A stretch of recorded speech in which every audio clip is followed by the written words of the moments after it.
మాదొక చిన్న విలేజ్. మేము middle class వాళ్ళం. సో, విలేజెస్‌లో ఎట్లుంటారు చిన్న చిన్న అంటే చిన్న చిన్న అంటే ఒక నార్మల్ సర్టెన్ ఏజ్ వచ్చిందంటే పెళ్లి చేసేయాలని అనేసుకుంటారు.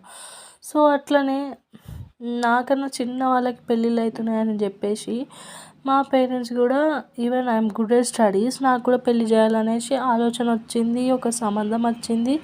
సో, ఫిక్స్ చేసేసుకున్నారు. ఫిక్స్ చేసుకున్నారు. నన్ను కూడా ఆయన ఒక సోల్జర్.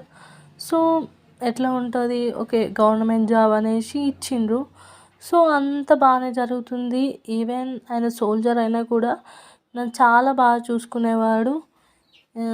లైక్ ఆయన అక్కడ ఉన్నా కూడా నాకు ఇక్కడ లైక్ చాలా బాగా చూసుకునేవాడు. మా ఫ్యామిలీ మొత్తం లైక్ నాకు పెళ్ళైన వెంటనే కన్సీవ్ అయినా. సో, మా ఫ్యామిలీ మొత్తం హ్యాపీగా ఉంది.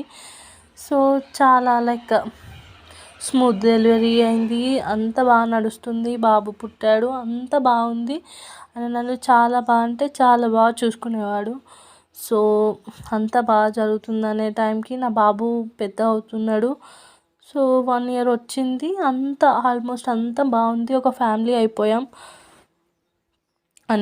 అనే లైక్ అలాంటి మూమెంట్లో మేము ఉన్నాం.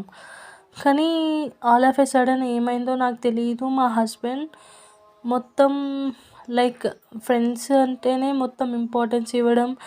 లైక్ నేను నా బాబు మా పేరెంట్స్ అంటే ఆయనకి మొత్తం ద్వేషం పెరిగిపోయింది. సో, ఫోన్ చేసేవాడు కాదు. నేను ఏం మాట్లాడినా కూడా డైవర్స్ ఇస్తా అది ఇస్తా అని చెప్పేవాడు. ఎవరేం చేసిండ్రో ఆ దేవుడికి నేనేం పాపం చేసినో నా బాబు ఏం పాపం చేసిండో తెలీదు. కానీ మా సిచ్యువేషన్ మొత్తం తలకిందులు అయిపోయింది. ఎంత హ్యాపీగా ఉండేవాళ్ళమో అంత లైక్ అంత డౌన్ఫాల్ అయిపోయింది మా సిచ్యువేషన్. సో, ఇట్లా జరుగుతుంది. సో, తిడుతుండే అరుస్తుండే. సో, నేను అనుకునేదాన్ని ఇవాళ కాకపోతే రేపు మారుతాడు అనేసి. కానీ లైక్ ఈ గ్యాప్ అనేది ఇంకా పెరుగుతూనే ఉండేది. లైక్